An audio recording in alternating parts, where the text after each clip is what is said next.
प्यारे देशवासियों, नमस्कार। आज से 5 साल पहले आप सबने मुझ पर अपार भरोसा जताया था और अपने निर्वाचित जनप्रतिनिधियों के माध्यम से मुझे भारत के राष्ट्रपति के रूप में चुना था। आज मेरा कार्यकाल पूरा हो रहा है। इस अवसर पर मैं आप सभी के साथ कुछ बातें साझा करना चाहता हूँ। सबसे पहले मैं आप सभी देशवासियों के प्रति तथा आपके जनप्रतिनिधियों के प्रति हार्दिक कृतज्ञता व्यक्त करता हूँ। पूरे देश में अपनी यात्राओं के दौरान नागरिकों के साथ हुए संवाद और संपर्क से मुझे निरंतर प्रेरणा मिलती रही।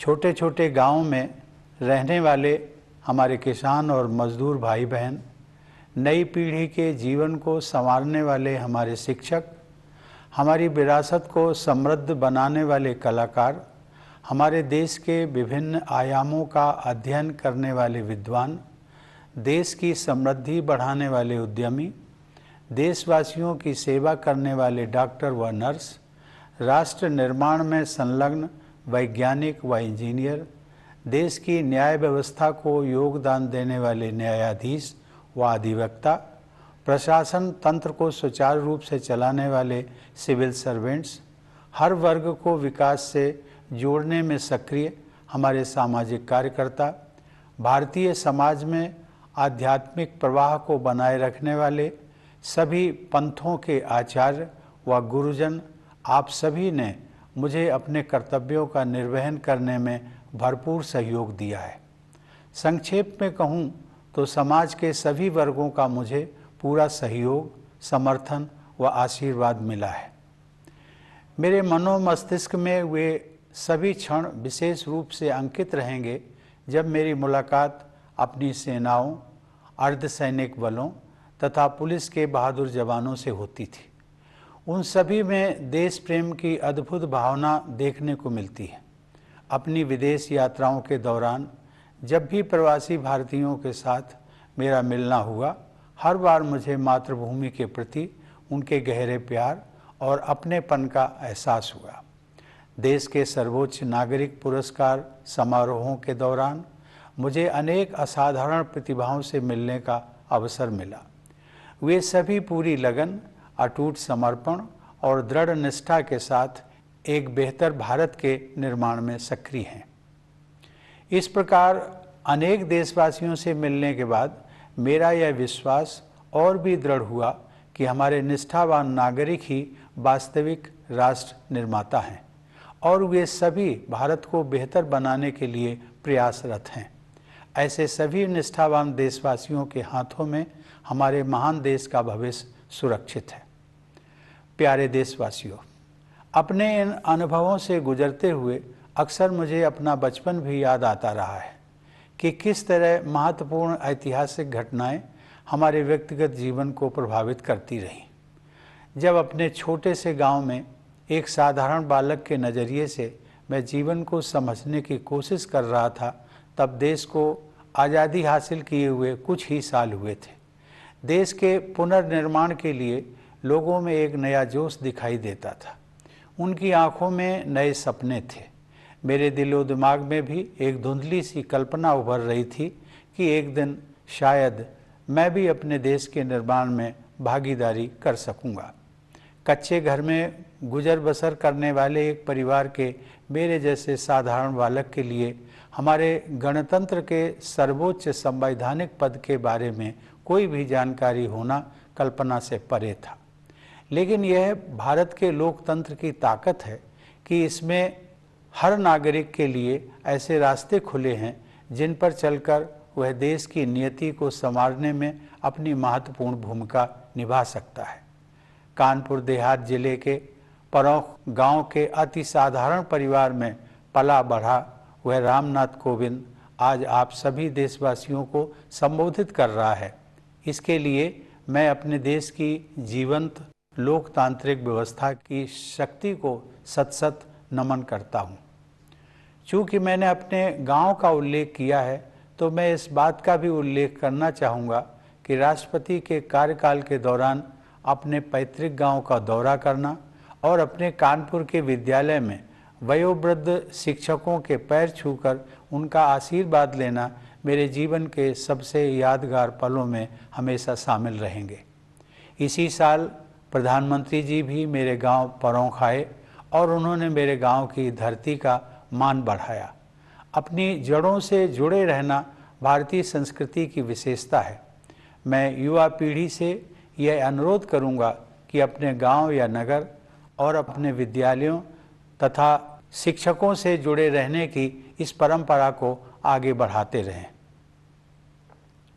प्यारे देशवासियों, आजकल सभी देशवासी आज़ादी का अमृत महोत्सव मना रहे हैं। अगले महीने हम सब भारत की आज़ादी की 75वीं वर्षगांठ मनाएंगे। हम 25 वर्ष की अवधि के उस अमृत काल में प्रवेश करेंगे जो स्वतंत्रता के शताब्दी वर्ष अर्थात 2047 में पूरा होगा। ये विशेष ऐतिहासिक वर्ष हमारे गणतंत्र के प्रगति पथ पर मील के पत्थर की तरह है। हमारे लोकतंत्र की ये विकास यात्रा देश की स्वर्णिम संभावनाओं को कार्य रूप देकर विश्व समुदाय के समक्ष एक श्रेष्ठ भारत को प्रस्तुत करने की यात्रा है। आधुनिक काल में हमारे देश की इस गौरव यात्रा का आरंभ ब्रिटिश हुकूमत के दौरान राष्ट्रवादी भावनाओं के जागरण और स्वाधीनता संग्राम के साथ हुआ। 19वीं शताब्दी के दौरान पूरे देश में पराधीनता के विरुद्ध अनेक विद्रोह हुए। देशवासियों में नई आशा का संचार करने वाले ऐसे विद्रोहों के अधिकांश नायकों के नाम भुला दिए गए थे। अब उनकी वीर गाथाओं को आदर सहित याद किया जा रहा है।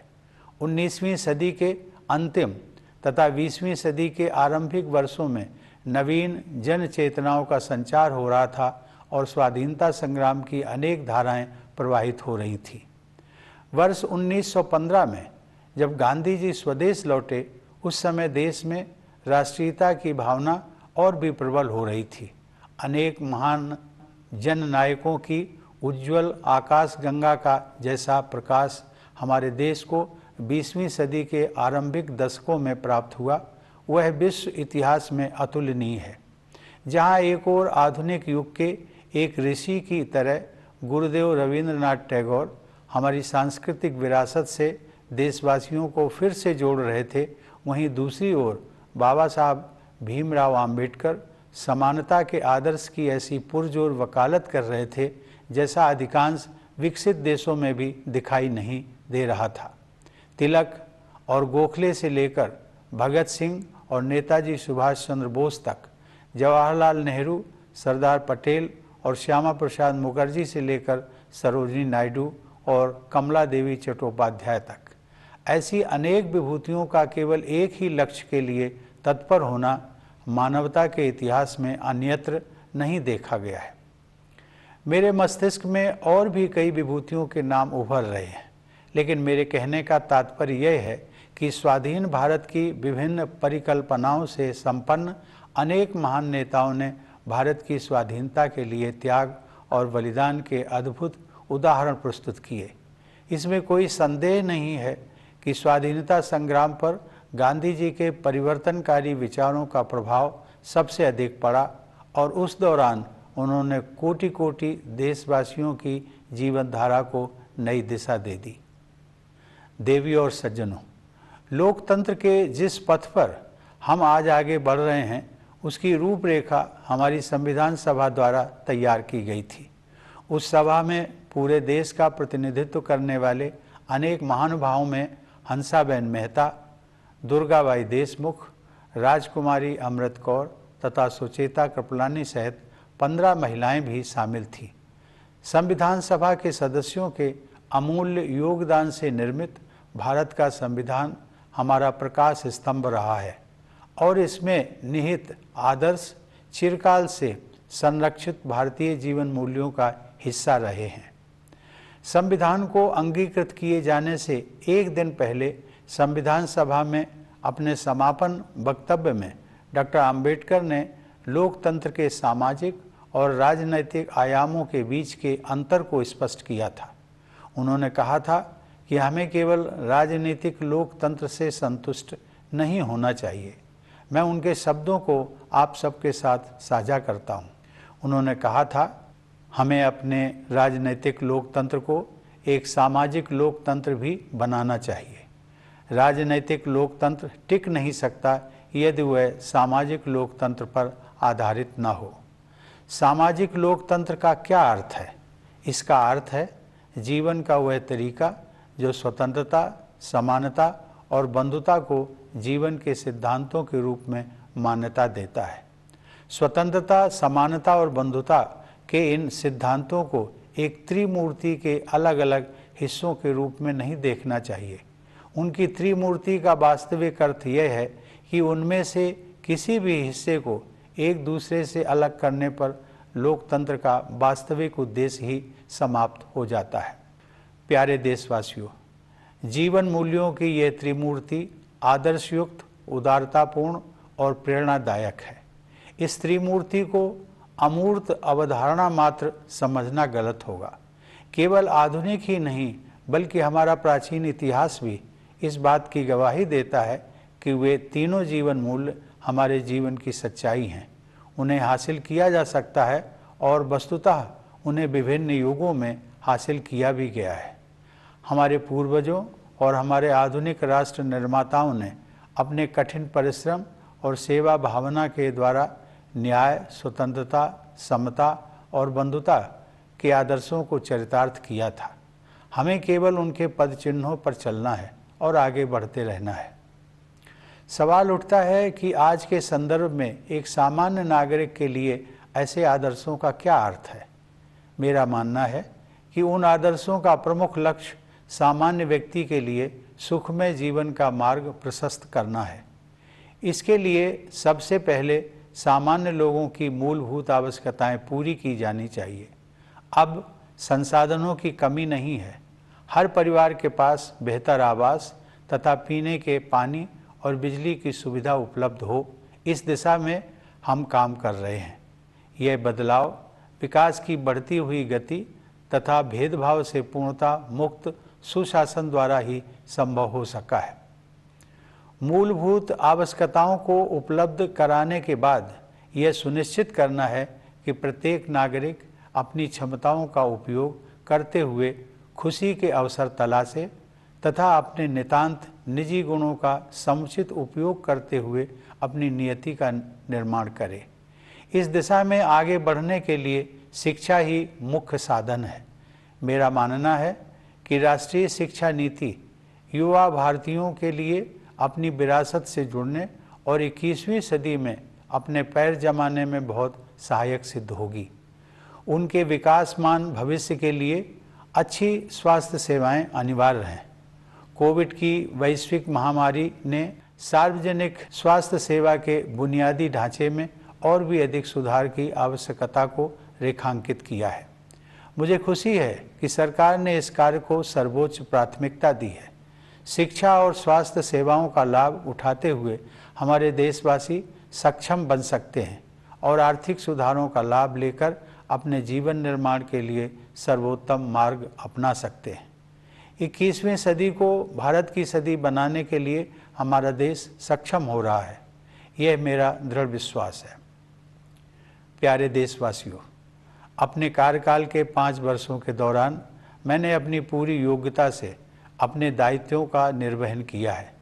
मैं doctor Rajendra Prasad, doctor S Radhakrishnan और डॉक्टर APJ अब्दुल कलाम जैसी महान विभूतियों का उत्तराधिकारी होने के नाते बहुत सचेत रहा हूँ। जब मैंने राष्ट्रपति भवन में प्रवेश किया था तब मेरे तत्कालीन पूर्ववर्ती श्री प्रणब मुखर्जी ने भी मेरे कर्तव्यों के बारे में मुझे बुद्धिमत्तापूर्ण सुझाव दिए। फिर भी जब कभी मुझे किसी तरह का संशय हुआ तब मैंने गांधी जी का और उनके द्वारा सुझाए गए मूल मंत्र का सहारा लिया। गांधी जी की सलाह के मुताबिक सबसे अच्छा मार्गदर्शक सिद्धांत यह था कि हम सबसे गरीब आदमी के चेहरे को याद करें और खुद से ये सवाल पूछें कि हम जो कदम उठाने जा रहे हैं क्या वह उस गरीब के लिए सहायक होगा। मैं गांधी जी के सिद्धांतों पर अपने अटूट विश्वास को दोहराते हुए आप सबसे ये आग्रह करूँगा कि आप प्रतिदिन कुछ मिनटों के लिए ही सही गांधी जी के जीवन और शिक्षाओं पर अवश्य विचार करें। प्यारे देशवासियों, हम सबके लिए माता की तरह पूज्य प्रकृति गहरी पीड़ा से गुजर रही है।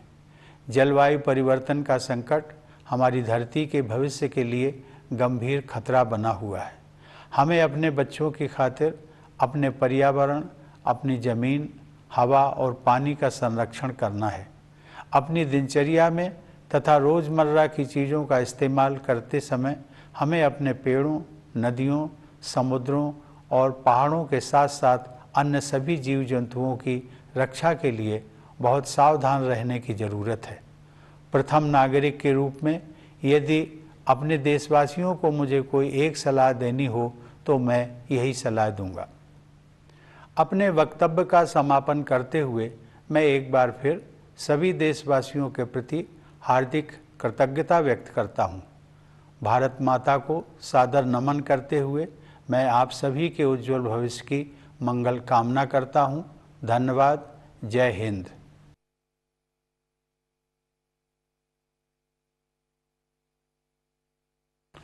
Dear fellow citizens, Namaskar. 5 years ago, you had reposed immense trust in me and chose me as the President of India through your elected representatives. As I demit my office at the end of my term, I wish to share a few ideas with you all. Let me begin by expressing my deep gratitude to all fellow citizens and elected representatives. I have been inspired and energized by my interactions with citizens during my visits across the country. Farmers and workers from small villages, teachers shaping young minds, artists enriching our legacy, scholars investigating various facets of our country, business people creating wealth for the nation, doctors and nurses serving the people, scientists and engineers engaged in nation building, judges and advocates contributing to the justice delivery system of the country, civil servants who run the administration smoothly, our social workers actively connecting every social segment with development, preachers and masters of all sects who maintain the flow of spirituality in Indian society, you all have continuously helped me discharge my duties. In short, I received full cooperation, support and blessings from all sections of society. I will especially cherish the occasions when I had an opportunity to meet our brave Jawans of the armed forces, paramilitary forces and the police. Their patriotic zeal is as amazing as it is inspiring. During my visits abroad, whenever I spoke with members of the Indian diaspora, I found their love and concern for the homeland very touching. During investiture of civil awards, I had an opportunity to meet some of the most exceptional minds at work. With diligence and dedication, they are busy creating a better tomorrow for their fellow Indians. All these reaffirm the belief that the nation is after all composed of its citizens, and with each of you is striving to make India better and better. The nation's great future is secure. These experiences remind me of my childhood and how grand historical events shape our individual lives. When I was growing up in a small village, the nation had only recently achieved independence. There was a fresh wave of energy to rebuild the country. There were new dreams. I too had a dream that one day I would be able to participate in a meaningful way in this nation building exercise. A young boy living in a mud house could not have any idea about the highest constitutional office of the Republic. But it is the testament to the strength of India's democracy that it has created pathways to let each citizen take part in the shaping of our collective destiny. If that Ramnath Kovind from village Paronk is addressing you today, it is solely thanks to the inherent power of our vibrant democratic institutions. Since I have mentioned my village, let me also add here that among the most memorable moments of my life has been visiting my home during my term and touching the feet of my teachers at Kanpur to seek their blessings. This year, the Prime Minister also honored my village, Paronk, with his visit. This connection with our roots has been the essence of India. I would request the younger generation to continue this tradition of staying connected with their village or town, their schools and teachers. Dear citizens, the nation has been celebrating Azadi Ka Amrit Mahotsav. Next month, we will celebrate the 75th anniversary of independence. We will enter the Amrit Kal, the 25-year period leading to the centenary of independence. These anniversaries are milestones on the journey of the Republic, a journey to discover its potential and to offer its best to the world. In modern times, the glorious journey of our country commenced with the awakening of nationalist feelings during colonial rule and the launch of the freedom struggle. There were many uprisings across the country in the 19th century. The names of many of the heroes who brought hopes of a new dawn have long been forgotten. Contributions of some of them have come to be appreciated only in recent times.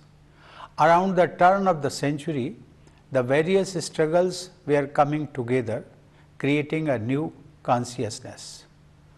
When Gandhiji returned to the motherland in 1915, the nationalist fervor was gaining momentum.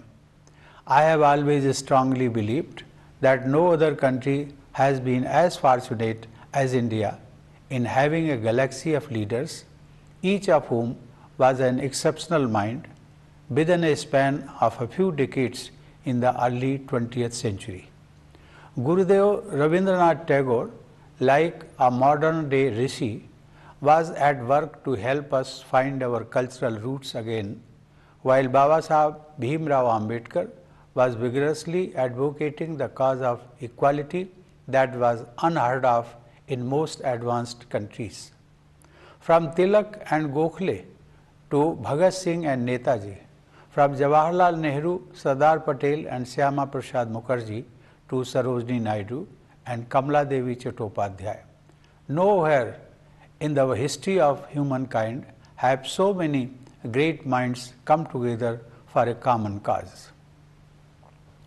So many more names flash across my mind, but the point I wish to make is that a diverse range of great leaders with their diverse range of ideas for an independent India had made huge sacrifices for the freedom movement. Gandhiji, of course, was the one whose transformative ideas influenced the outcome the most and who changed so many lives in the process. The formal map for the democratic path we all have been navigating was drafted by the Constituent Assembly. It included great minds from across the country, including 15 remarkable women such as Hansaben Mehta, Durgabai Deshmukh, Rajkumari Amrit Kaur and Sucheta Kripalani. The constitution they prepared, with invaluable contributions from each of them, has been our guiding beacon. Values enshrined in it have been part of the Indian ethos since time immemorial. In his concluding remarks in the Constituent Assembly before the Constitution was adopted, Dr. Ambedkar had pointed out the distinction between two kinds of democracy. He had said, "We must not be content with mere political democracy." I quote, "We must make our political democracy a social democracy as well.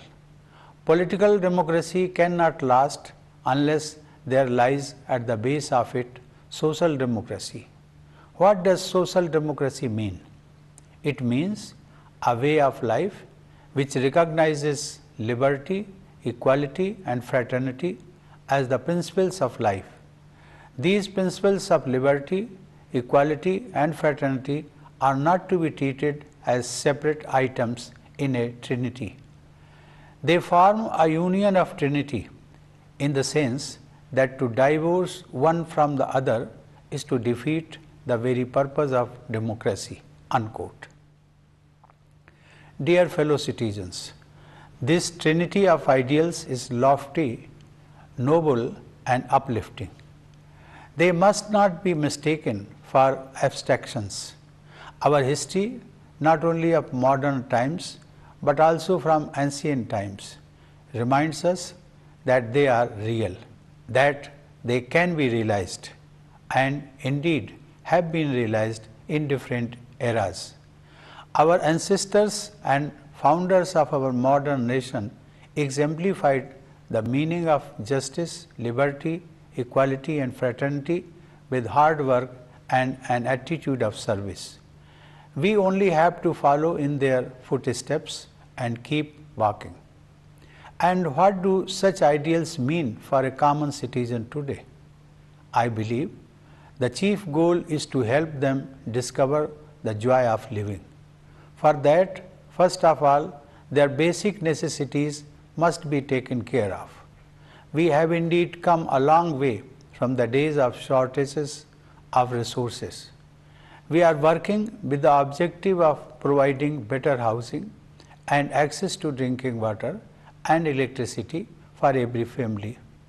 This change has been made possible by the momentum of development and good governance which knows no discrimination. Once the basic necessities are taken care of, the next requirement is to let each citizen pursue happiness by discovering their potential and letting them do what they alone are destined to do. Here, education is the key. I believe the national education policy will go a long way in making it possible for young Indians to connect with their heritage and also find their feet in the 21st century.